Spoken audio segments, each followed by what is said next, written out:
Y'all already know these fuckers went out with a bang, so let's just get started. Let's go, let's go.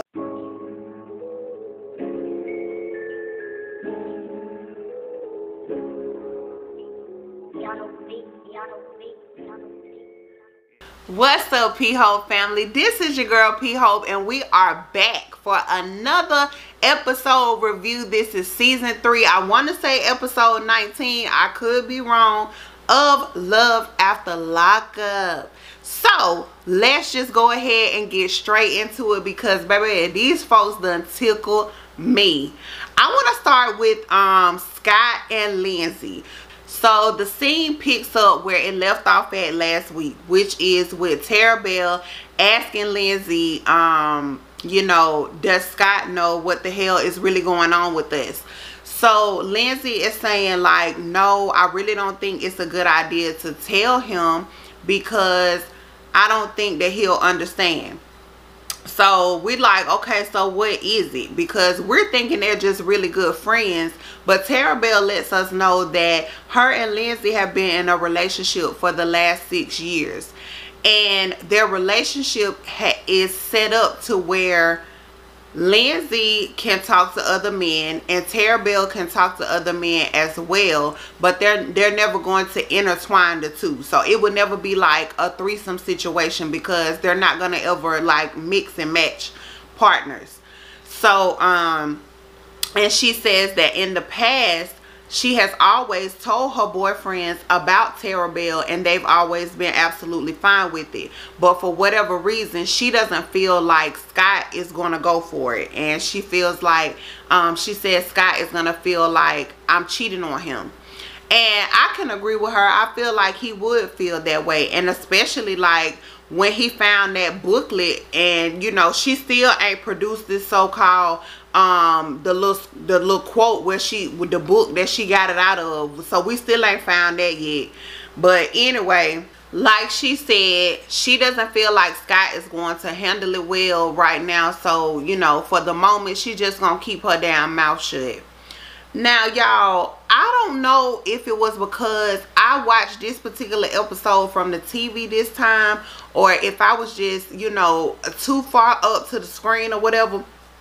But did Scott's lip look extremely like swollen and irritated? Like that top lip was red as the devil's dick. What was going on with that? You know, it irritated my spirit, but I just tried to look past it. I tried to look beyond, because you know, it was not about his lip at the time. It was about the fact that Lindsay has at this point has already quarantined for 14 days, so Molly Grace can finally come and stay with them.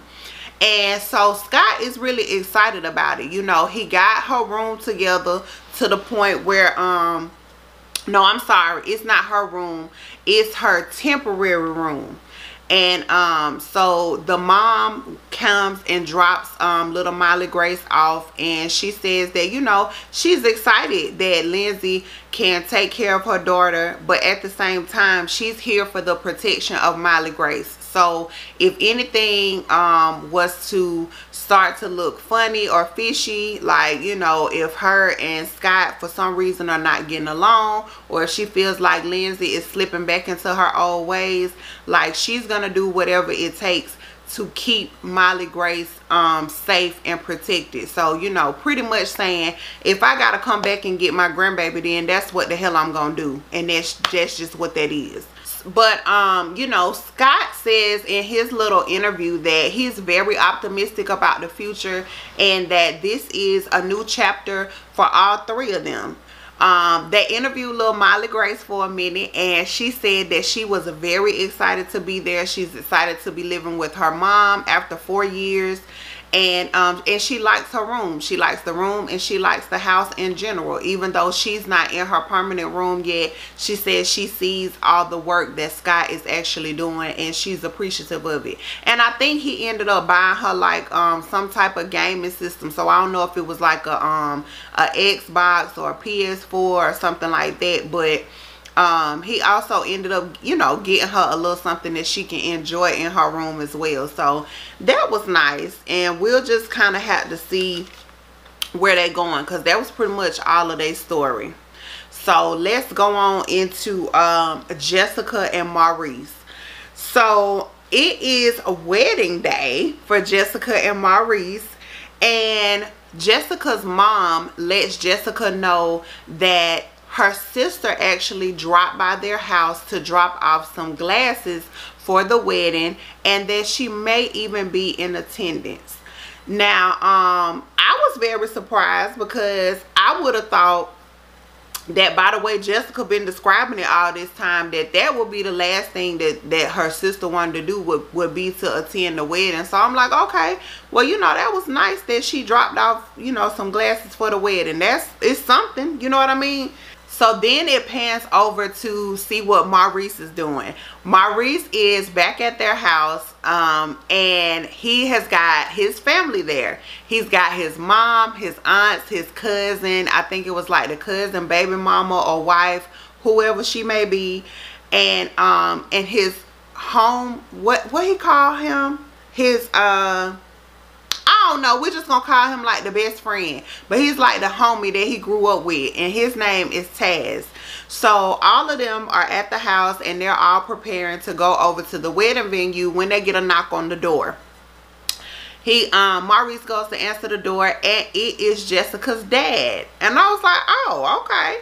So dad comes in, and he said that he came by because he just wanted to meet the family before they actually go over to the venue. And I thought that was an absolutely wonderful idea, because in a wedding setting, like, things can be misconstrued. You know what I'm saying? I could be looking at you, but you might feel like I'm looking at you for the wrong reasons and take it in a negative light, when I'm really just trying to get a feel for you. You know what I'm saying?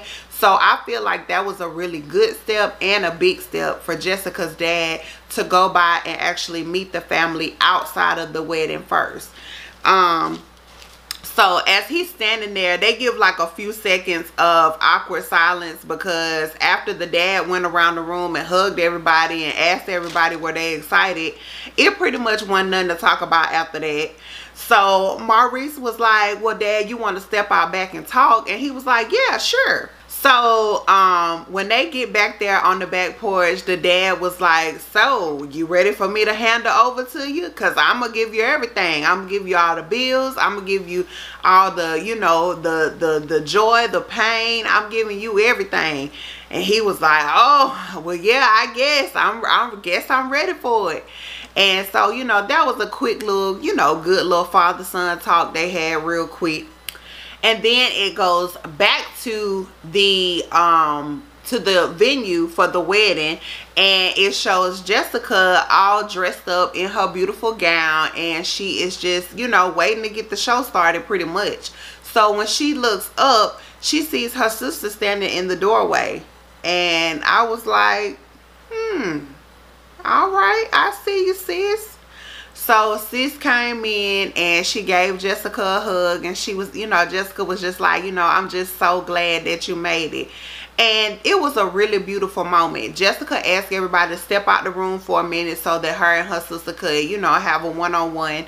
And it did not show what was said on the camera. So I'm pretty sure that was like a real moment. And because they really haven't seen each other in 4.5 years, like, that was a huge step for her sister to show up at the wedding. Because when she came in the door, she was like, you know, I just wanted you to know that I was here.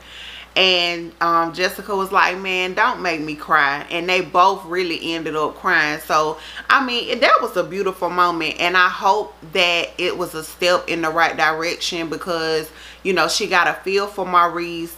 And I think her and Maurice ended up hugging, and Maurice told her several times, like, you know, I appreciate you for coming.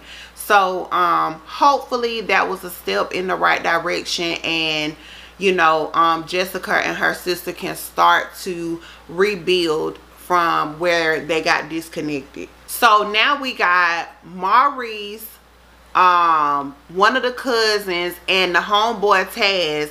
They in the little minivan, honey, and they is on their way to the venue when Maurice happy-go-lucky ass runs out of gas. I said, why, sweet Jesus? But this fool ran out of gas and he just like, oh man, what we gonna do? So Taz was like, da da da da da da, no fear, I'm gonna run down the street and get us some gas. And he did just that. He ran his ass on down the road, so I'm sure he was slightly musty by the time he got back, because it looked like it was hot as hell outside. But nevertheless, they had somewhere to go, so they made it to you know what I'm saying, they put the gas in the car and they got going. So it said at that time that they were already 30 minutes late.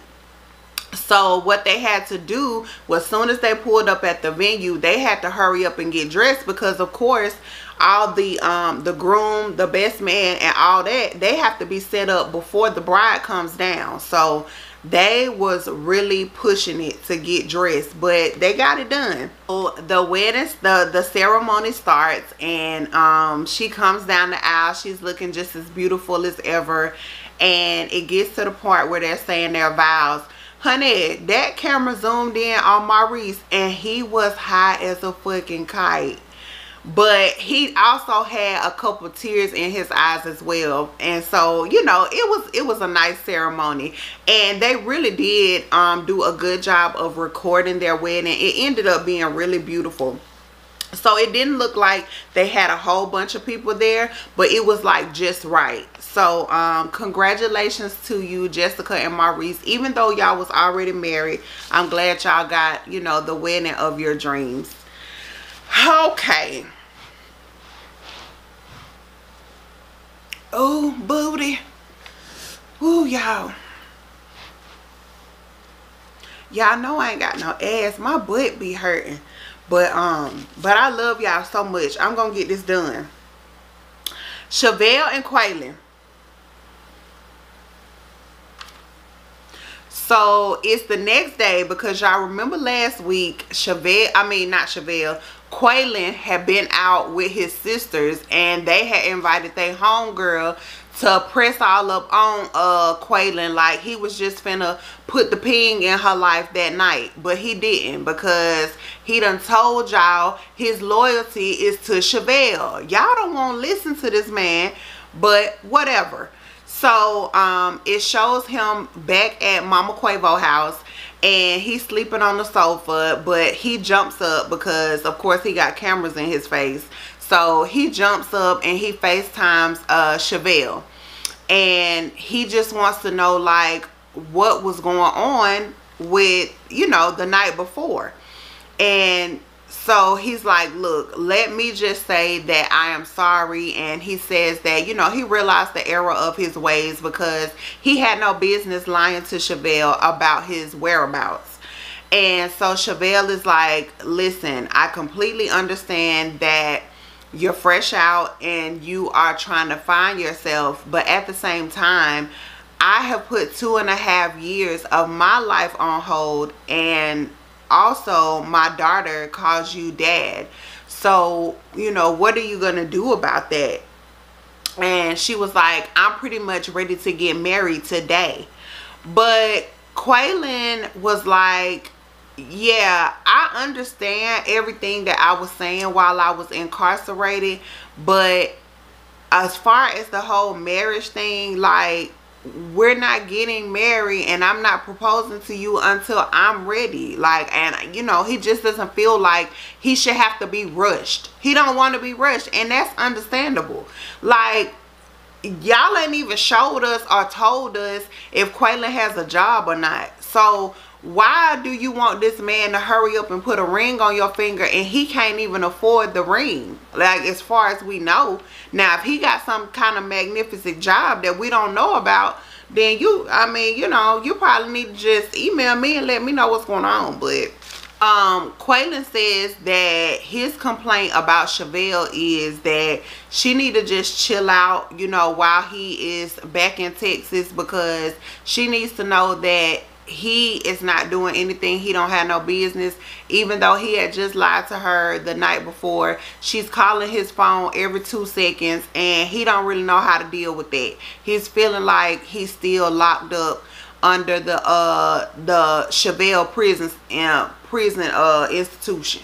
So then we pan over to a clip of Mama Chevelle and her 14 karat gold lipstick talking to Chevelle about how the hell Quaylon has been acting since he's been home. And Chevelle was just like, yeah, you know, I did way more talking to him when he was locked up than I do now, and I just really don't understand it. And so, you know, Mama Chevelle was just like, yeah, you know, I don't really understand why you putting up with the way that he's been acting since he been home. Like, this don't seem like no kind of man that's ready to be dedicated to you, and it damn sure don't seem like no man that's ready to be a father to Maila. And so, to add insult to injury, Chevelle goes ahead and fills her in on Quaylon's actions from the night before. And so Mama Chevelle just kind of was like, well, that sounds like the sisters doing. You know, it sounds like the sisters hooked that up on purpose because they don't want y'all to be together. And Chevelle was like, you know, I just don't know if this is worth fighting for or not. Like, so she's not ready to just throw the relationship in the trash. But after talking to her mom, she's really leaning more so towards figuring out what she needs to do to move on without Quaylon.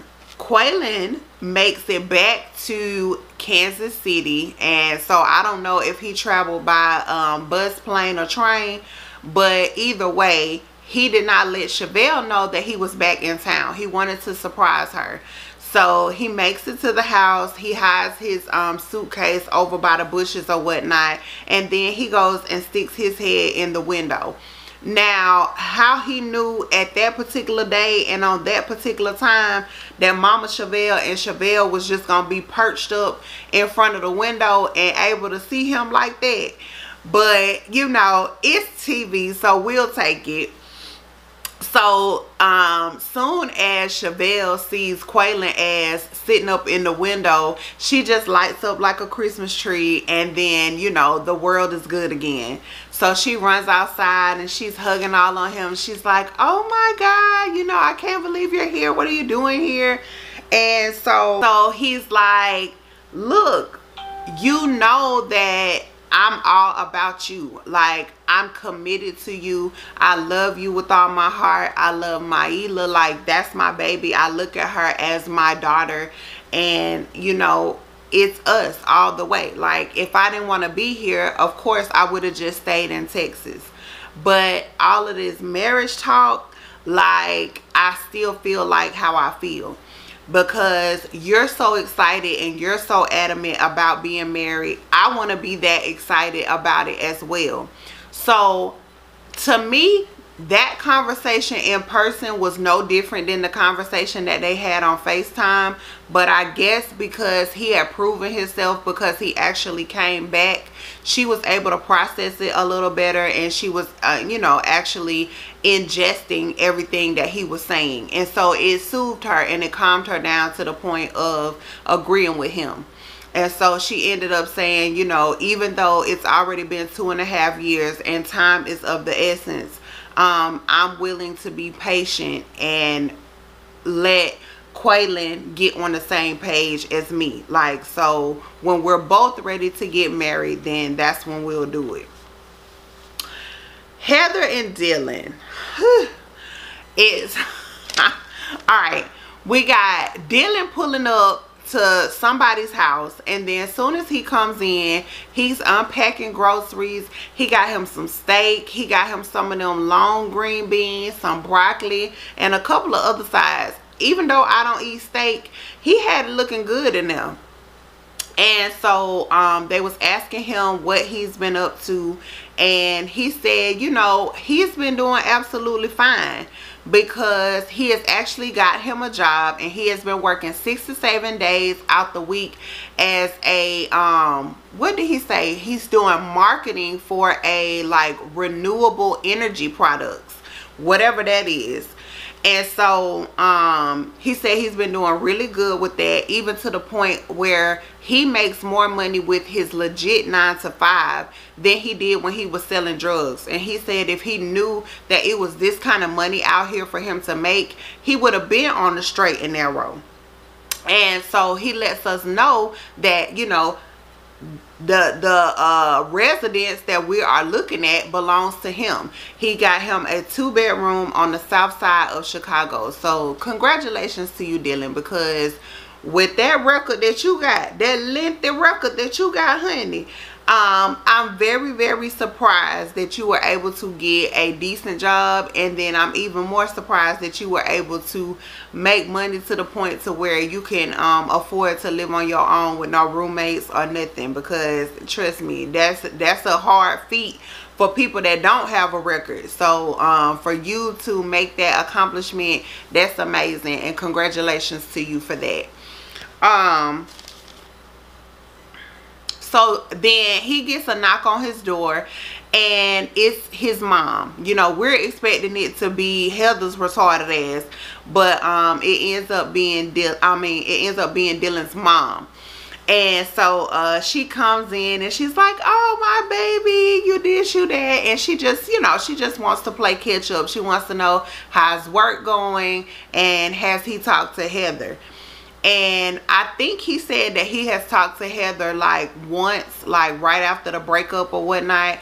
But you know, he's just still kind of messed up about the whole situation. Like, they're definitely not getting back together, but he just can't wrap his mind around the fact that he was with this girl for 5 years, and then for him to be out for 2 days and it just completely fall apart is mind-boggling to him. And I think that'll be mind-boggling for anybody, because, you know, like I said last week, you would think that being in a relationship with somebody for 5 damn years, you will feel like you pretty much know them regardless or if you're in their face or not. But that just goes to show you, like, that long distance life and that face-to-face real life is 2 completely different things. And so then it pans over to Heather to show us what the hell she's been doing. And she said that, you know, she hasn't talked to Dylan. She ain't studying Dylan's ass. And she's been out here doing, did she call it sexual content? Let me see. Let me look at my notes and see what she called it. Oh, she called it sexy content. She said she's been doing sexy content. So, y'all, I don't know what the hell sexy content means. My mind went to maybe she got an OnlyFans out here or something somewhere. But, you know, either way, I'm not trying to see it because, you know, even though she does have a nice body, you can tell that she's very fit and that she works out. But the face, she have what I call a trick a nigga face, because when she has on makeup, she is a really attractive female. But when she's in her natural state, she's a mean one, Mr. Grinch. I can't. But we're gonna move on. So, Heather's final thoughts on Dylan is that she basically feels like he played her, and, you know, so he used her for what he needed her for those 5 years. And for him to, when he got out, he acted the way he acted on purpose to kind of sabotage the relationship. And so, excuse me. And so I hope that she will look back at the season and see her actions and see his actions. And like I said, I know things are edited, but, you know, Heather, you were there and you lived it in real life. So from looking back at the show, you should be able to determine how much of it was chopped and screwed and how much of it was actually real life. And if they did you that much of a disservice, then baby, you don't need to ever do reality TV again. Because like I said in a previous episodes, I just don't feel like it's that much editing in the world.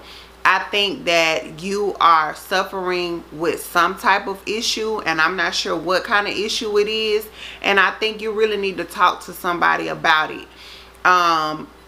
In all honesty, I feel like you probably owe Dylan an apology, but, you know, you feel like Dylan owes you an apology. So y'all are doing what y'all supposed to be doing. He's living his life and you're living yours, and that's just what that is. So, you know, best of luck to both of y'all is all I can really say. Christiana and John. So it's early in the damn morning, and Christiana is up and at 'em because she is about to turn herself in. She says that, you know, turning herself in is definitely nothing that she's doing for herself, because it's not going to help her case at all. But she wants to do it because she does not want to put her family in jeopardy any longer. And I think that is a very responsible decision, because like, who really would want to turn themselves back in, like, for real, for real. So Christiana says that, production was asking her, how does she feel about having to turn herself in, and does she have any fears? And her thing was, she fears that her mother is going to pass away while she's locked up. Like, that's definitely one of her fears. And ironically, her mother has the same fear for her. She feels that the demon and the addiction that Christiana suffers with is ultimately going to be the death of her. And so she just hopes that at some point Christiana can find herself on the straight and narrow. So you know, she says her goodbyes. She says goodbye to the dog. She says her goodbye to the mom.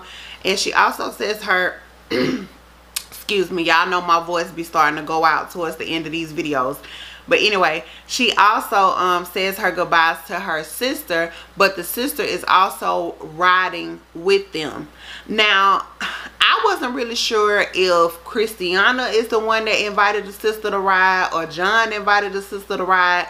But if I was John, I would have definitely wanted to make that ride by myself. You know what I'm saying? I would have let Christiana say her goodbyes at the house, but I would have definitely wanted to make that ride with just me and my wife, because it is such an emotional moment. But whatever, I'm not John, so it is what it is. So as they're riding, Christiana's sister makes a comment about how her and John are going to get the bedroom together, and they're going to make it really pretty. And she's like, you know, for you when you come home. And I looked over to my left. And I said, let me find out that the sister trying to do a little Harlem shake off up into John's bedroom. Just let me find out, because I'm getting suspicious. Do y'all think that Christiana's sister might got a little something going for John? Because we know how freaky John is. But see, I'm gonna tell y'all where I get confused at.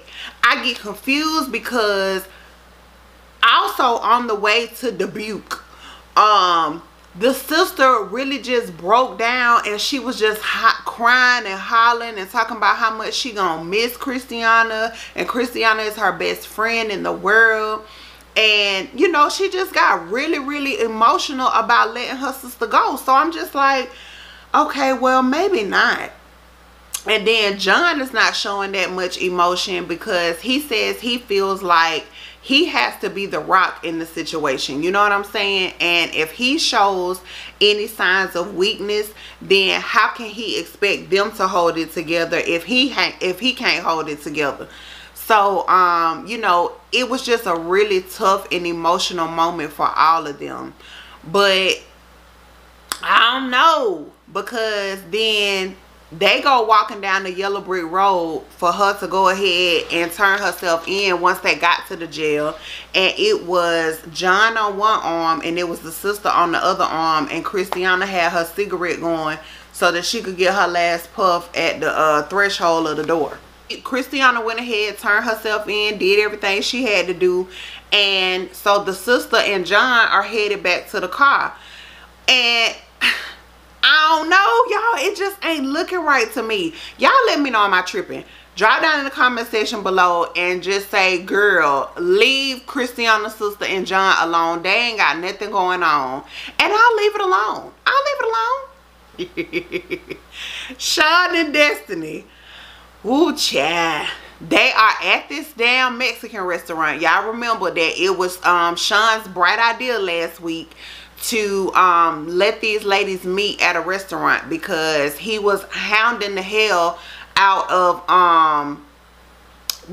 Destiny because he said he needed her to meet Kelly so that in turn he could meet, she could meet his kids. And you know, Destiny was already not on board with the whole idea from the beginning. She said she doesn't want to see Kelly and she's not ready to see these 6 badass kids just yet. She said she don't feel like she should have to put up with all that right about now. But the time has come and they at this table and they they finna sit down and do whatever the hell it is that they gotta do.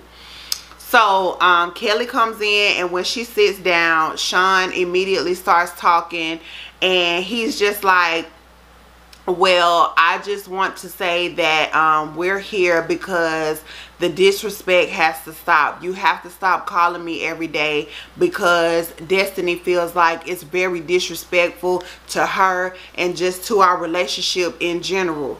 And Kelly said, well, no, I'm not about to stop calling, because if these kids need anything, then I'm going to call you. And then that's when Destiny decided that she wanted to chime in, and she said, well, I don't give a fuck about that.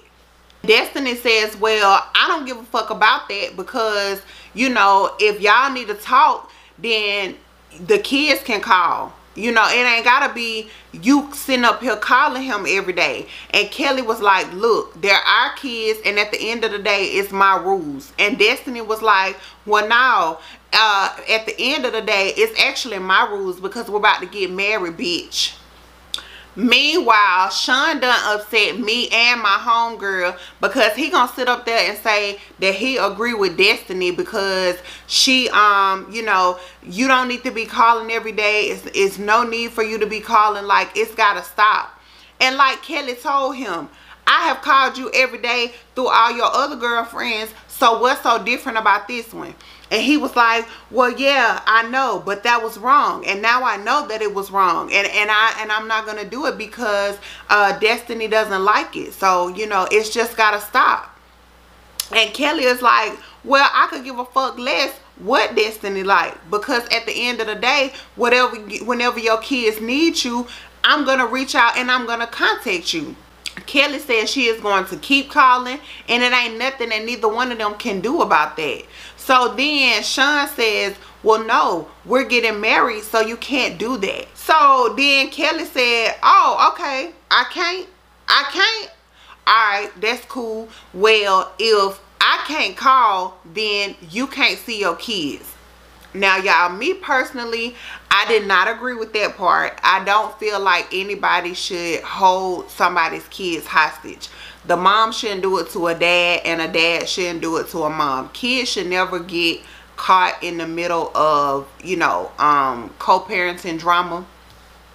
So I disagreed with Kelly on that part, but I understood her frustrations. It's pretty much, she probably really wouldn't do that in real life, but she was just trying to threaten Sean and make him realize, like, look, are you really about to sit here and throw your whole family away for this girl?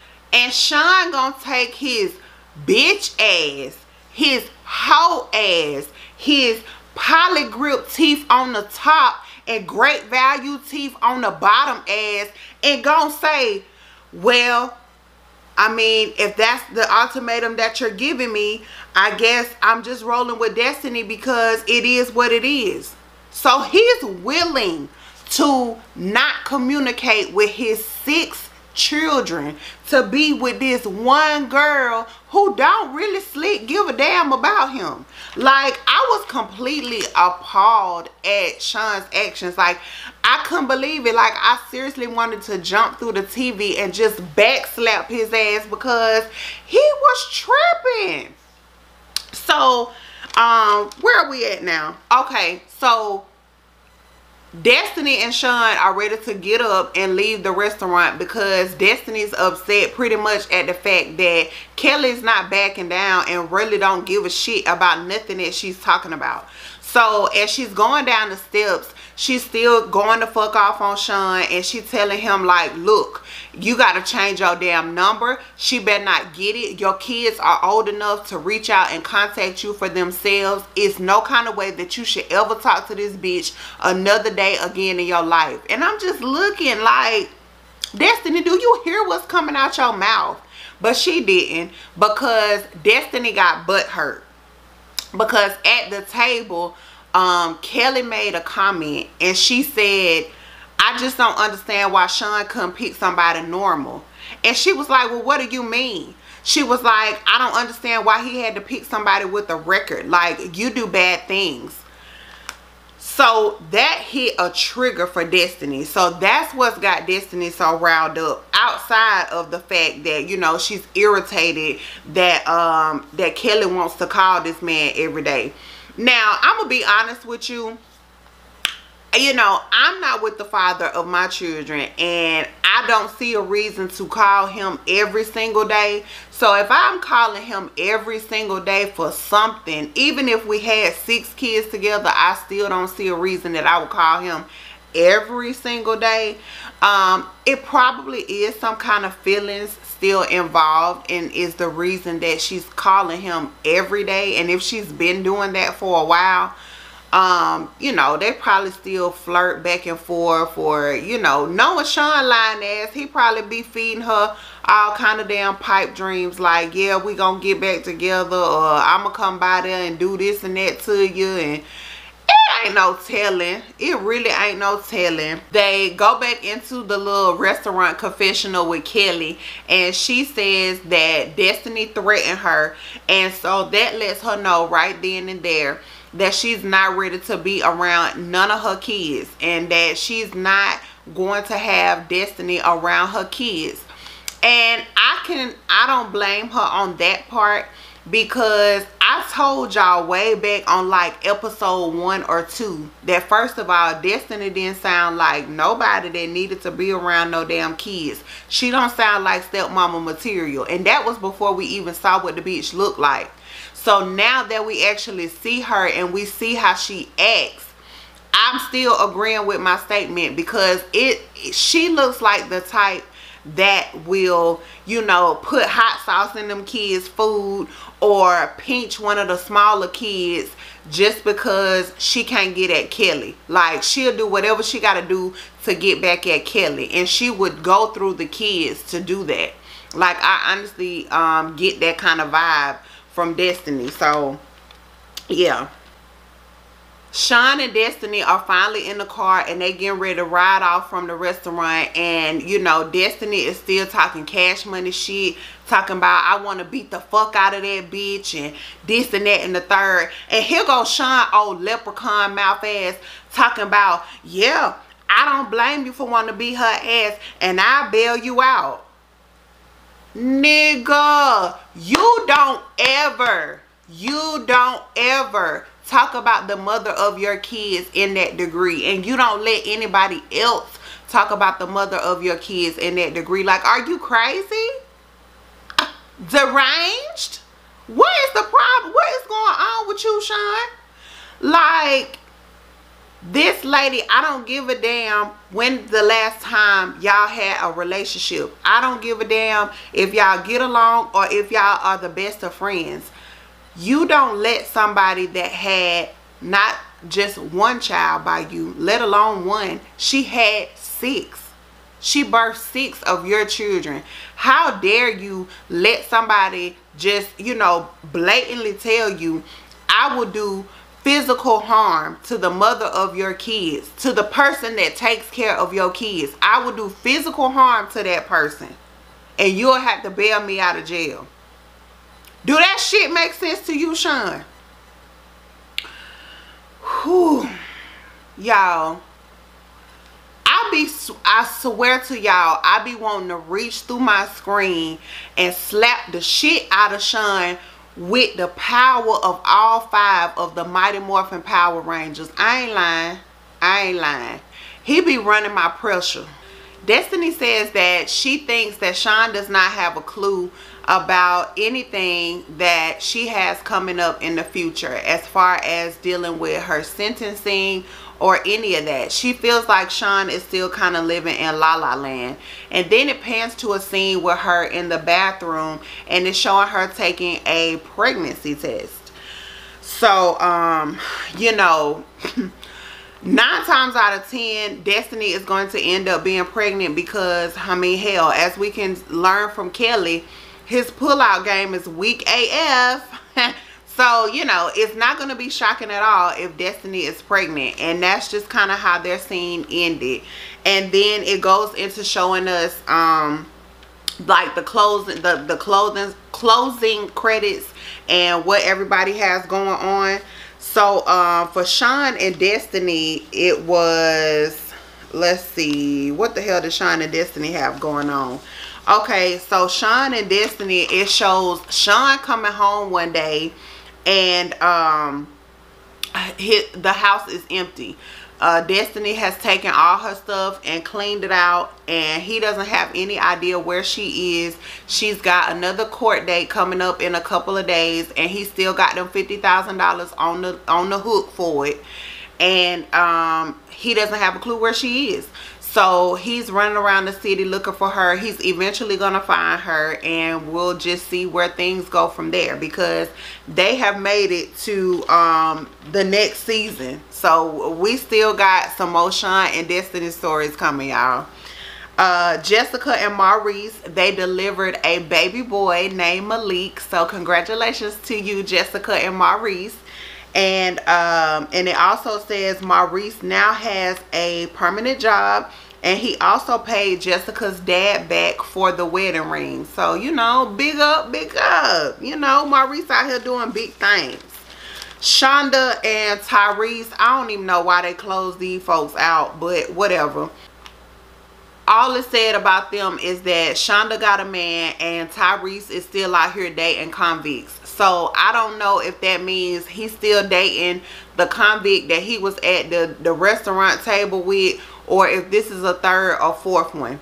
But if it is Tyrese, we know at this point that clearly dating convicts is just a fetish for you, and you probably won't be happy until they get a hold of your banking information and suck that ass dry. I mean, it sounds about right. Who else we had on here? Heather and Dylan. It says that, you know, they both just single and mingling, and like I told y'all a while ago, like, that's the best thing for them, is to just go ahead, and they both need to find somebody else, because them being together is not the tea. Scott and Lindsay, they're also going to be on this next season, because we're gonna find out some tea from them, because it's got that scene where Lindsay is asking him how many prostitutes he been with. So she's obviously going to find out some secrets about Scott, and we'll see if Scott ever finds out what the hell she got going on. Quaylen and Chevelle, it says that Quaylen made his decision, and he has decided to move to Kansas City with Chevelle. So, you know, he really is in love with Chevelle, and that's his lady. So congratulations to Chevelle and Quaylen. And then last but not least, it lets us know that Christiana ended up getting 11 months in prison for the escape that she did when she went and relapsed. So she got 11 months for that. And then the other people we got from coming up next week, we get Sarah and Michael back again. They're gonna pick up from baby, what's her name, Aviana. They're gonna pick up from baby Aviana's birthday party, and Michael will finally meet Malcolm. So we'll see what's going on with them. We got Andrea and Lamar. You already know Andrea is somewhere cussing Lamar ass out about some shit that he done said or did. So we'll see what they got going on.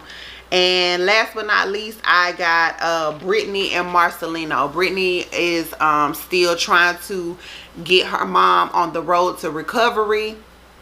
and just pretty much their daily lives, I guess. And then I do remember I saw Sheen and Lacey as well. So we'll see what the triplets got going on that are living inside her tummy. And it also showed a clip of, what's his name, Sean, and what's their name, John ass done got out of jail. So we'll see if she gonna be back messing with John, even though she got triplets with Shane. So yeah, we got a whole new lineup of drama coming next week. So I hope you all join me here.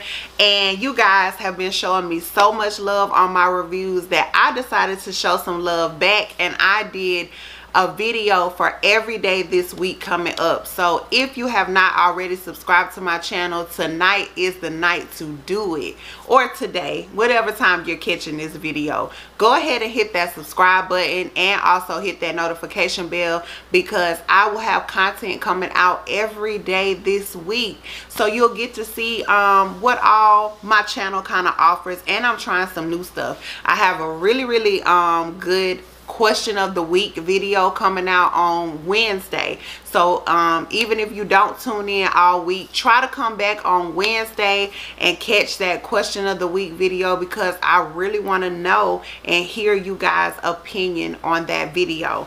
But other than that, I hope you all have a beautiful week, and you already know I want you to be happy, be healthy, be safe. This is your girl P Hope, and I will catch you in the next video.